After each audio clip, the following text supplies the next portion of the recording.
U ovome videu bi vam želio ispričati jednu malu moju priču kako sam ja tribao u Imotskom poginuti. Ima od toga par godina, vozio sam Golfa 4.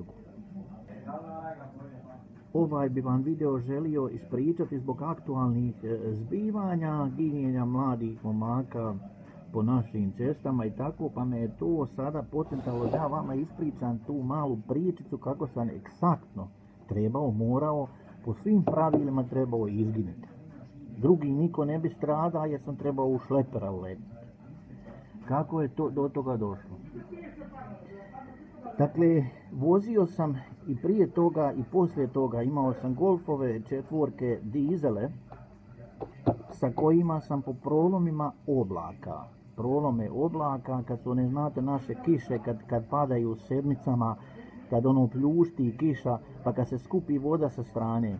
Sa 170-180 sam znao prolijećati kroz te vode, kroz te kiše. Nikakvi problem, jer točno znam da ta guma može, koliko može izdržati, a ja još spustim svoju mogućnost i mogućnost gume za 20-30% prema dole.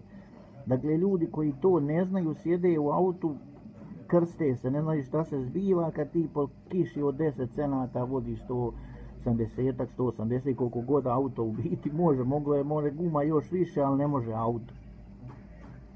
Ali sam imao jednoga Golfa,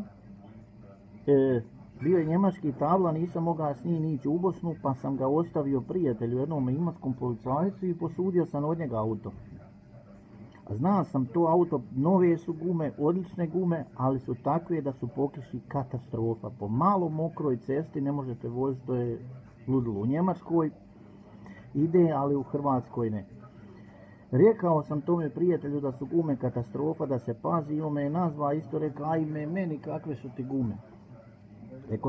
Rekao sam ti, pazi, vozi više nego propisno, nemoj slučajno nigdje mrvicu brže, pazi se, kliže, to je ko po ledu.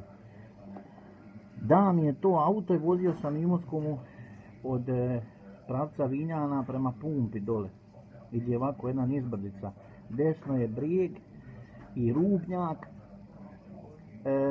i ide nizbrdo. I ja se vozim doli 75, 80, nikako brže. Kiša pada, normalna kiša. I u jednom trenutku vidim, izgubio sam auto na volanu. Mahinalno pustim gas i vidim auto mi ide lagano šleper, možda nekih 200 metara od mene, i točno prema šleperu idem, lagano lijevo. Ja ga desno, ajde jebem ti majku, pičku, nema, jednostavno nema, auto nema ga na cesti. U tome trenutku, u najvećem obliku bovina špongiforma encefalopatije, ne bi mi palo na pamet da ja se dodirem i ti dođem blizu kočnice, ali vi ste debili takvi da vi kočnicu dirnete koji ste neiskusni i onda punim po kočnici kamiona. Da sam ja bio debil neiskusni koji je imao loše učitelje kao vi, kao ovaj lik koji je poginio, Tihomir koji je poginio u tunelu, onda bi ja završio kao i on, a čovjek šlepera bi dobio neki šok i to bi bilo to.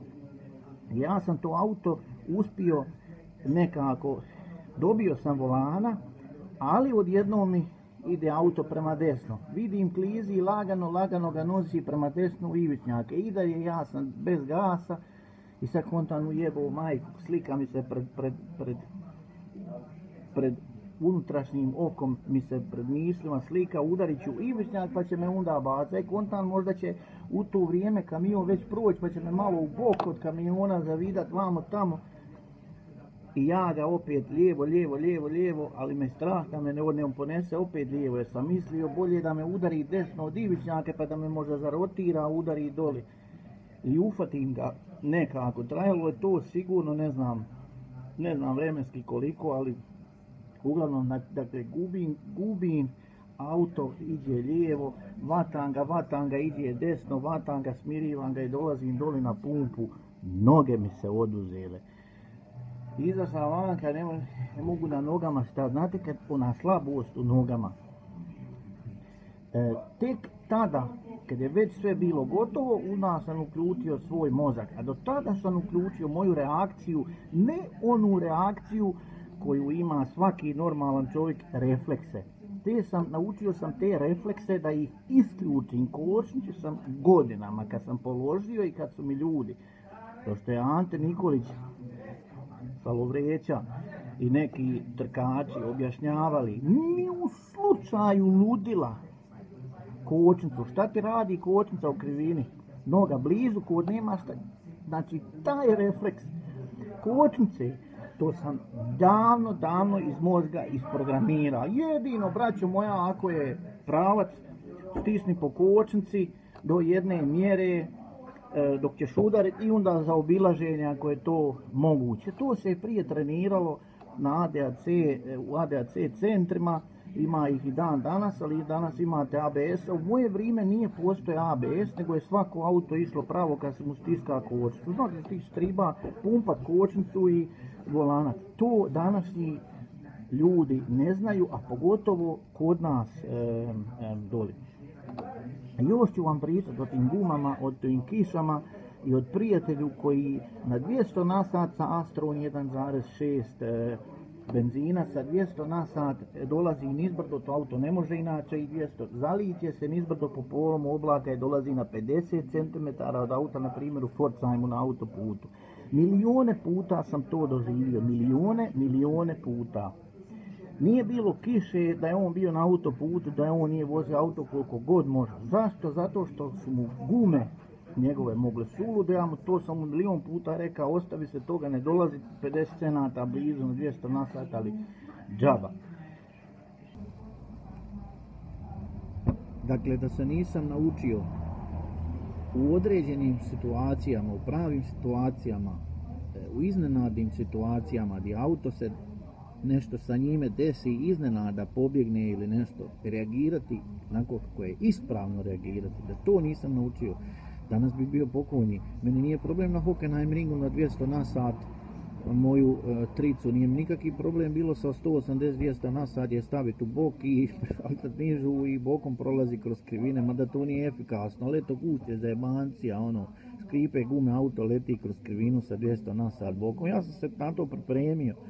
Ali fora je u tome kad te iznenadi, pa kad ti sa 200 na sat, onda treba u djelićima sekundi reagirati, jer sa 200 na sat vi ćete proći nekih 30 metara u sekundi, jebi ga, i za pola sekunde vi ste 15-20 metara već prošli, to znači prišli ste davno već na drugu stranu u roku od pola sekunde ili nešto slično. Dakle, u ekstremnim situacijama treba reagirati onako kako se treba reagirati.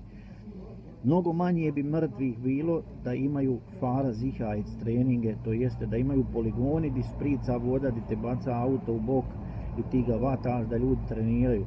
Njemci iza toga nauče i bude manje mrtvih, a kod nas, možda bi kod nas bilo još više mrtvih jer bi se naučili tek da divljaju po cesti. Sa tim riječima, pozdrav iz Mingolsama, pozdravlja vas Krešimir Mustapić koji je još živ.